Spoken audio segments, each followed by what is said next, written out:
An object is placed at a distance of 30 centimeter from a concave mirror. इस mirror के सामने एक object पड़ा हुआ है, मिरर से इस ऑब्जेक्ट का डिस्टेंस है 30 सेंटीमीटर। ये जो 30 सेंटीमीटर ये किसके इक्वल है? पी रिप्रेजेंट करता है distance of object from the mirror, और इस ऑब्जेक्ट की हाइट है 5 सेंटीमीटर। हमें कैलकुलेट करना है इस ऑब्जेक्ट का जो इमेज फॉर्म होगा उसका क्या डिस्टेंस होगा फ्रॉम द मिरर, और इमेज की हाइट क्या होगी। फोकल लेंथ हमें दिया हुआ है इस मिरर का, that is equal to 5 centimetre. Numerical start करने से पहले मैं आपको इसकी एक रे डायग्राम दिखाती हूँ, जिससे हमें एक अंदाज़ा हो जाएगा कि इमेज कहाँ पर बनेगा और कैसा इमेज बनेगा। थोड़ा सा रे डायग्राम्स के बारे में भी आपको पता चल जाएगा। रे डायग्राम के लिए 2 रेज हमारे लिए इम्पॉर्टेंट है। द फर्स्ट वन जो कि बिल्कुल पैरेलल चलती है टू द प्रिंसिपल एक्सिस, ये वाली जो लाइन है बिल्कुल सेंट्रल लाइन जो है इसको हम कहते हैं प्रिंसिपल एक्सिस।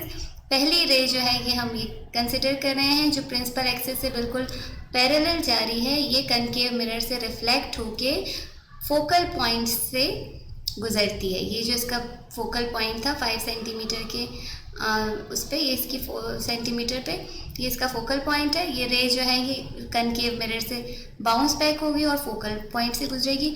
दूसरी रे जो है वो किसी भी एंगल, जिस एंगल से इंसिडेंट होगी इसके सेंटर पे, उसी एंगल से ये रिफ्लेक्ट हो जाएगी।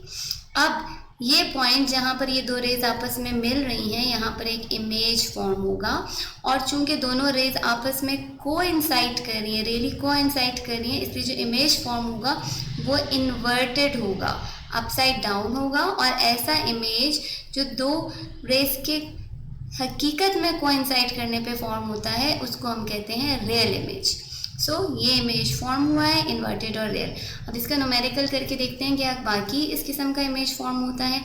हमारे पास डाटा दिया हुआ है, distance of object from the mirror 30 centimetre, height of object 5 centimetre, focal length जो है मिरर की that is equal to 5 centimetre. Image का डिस्टेंस फाइंड करना है जिसको रिप्रेजेंट करते हैं हम Q से। Height of image is equal to, ये हमें कैलकुलेट करनी है। जो हमारे पास फॉर्मूला है मिरर का फाइंड करने के लिए, that is 1/f is equal to 1/p plus 1/q। f की वैल्यू हमें दी हुई है that is equal to 5, p की वैल्यू भी हमें पता है 1/30, q की वैल्यू हमने फाइंड करनी है। अब चूंकि हमें ये वाली वैल्यू फाइंड करनी है इसलिए इस इक्वेशन को हम रीअरेंज करके लिखते हैं। 1/q इज इक्वल टू 1/5, और ये 1/30 जो यहाँ पर प्लस हो रहा था इतना जाके माइनस हो जाएगा। सो 1/q किसके इक्वल हो जाएगा? 1/5 माइनस 1/30। यहाँ पर देखो फ्रैक्शंस, 2 फ्रैक्शंस आपस में सब्ट्रैक्ट हो रहे हैं। 2 फ्रैक्शंस को सब्ट्रैक्ट करने के लिए हमें इसका एलसीएम लेना पड़ेगा। 1/5 माइनस 1/30, इसको सब्ट्रैक्ट कैसे करेंगे? हम 5 और 30 का एलसीएम लेंगे जो हमारे पास इक्वल होगा 30 के। अब 5 का टेबल पढ़ेंगे हम 30 तक। 5 कितने से 30, 5 6 से 30, और जो भी नंबर आएगा इसको इस ऊपर वाले नंबर से मल्टीप्लाई कर देंगे। माइनस 30 1 से 30 एंड 1 इंटू 1, तो ये हमारे पास हो जाएगा 6 माइनस 1/30।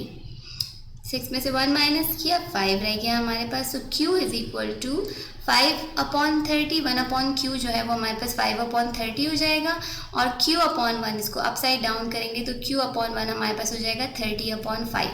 कैंसिल करते हैं, 5 1 ज़ा 5, 5 6 ज़ा 30, तो Q की वैल्यू हमारे पास आ गई 6 सेंटीमीटर। यानी जो पोजीशन है कैंडल की वो होनी चाहिए, जो इमेज बन रहा है वो 6 सेंटीमीटर पे होना चाहिए। अब बात करते हैं हाइट कितनी होनी चाहिए इमेज की।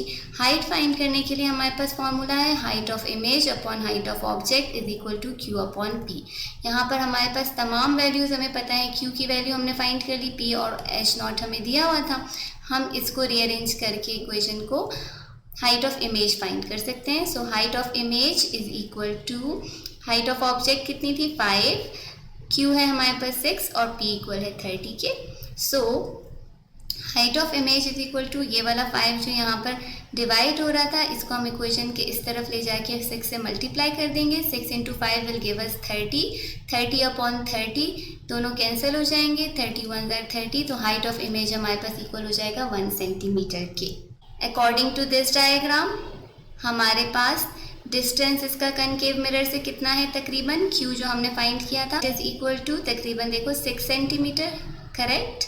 और हाइट ऑफ इमेज जो है वो हमारे पास किसके इक्वल है, 1 सेंटीमीटर के। और पॉजिटिव साइन, क्योंकि Q जो है ये हमारे पास पॉजिटिव आ रहा है, इसका मतलब ये है कि जो इमेज है ये रियल है, और रियल इमेज होता है वो इन्वर्टेड होता है।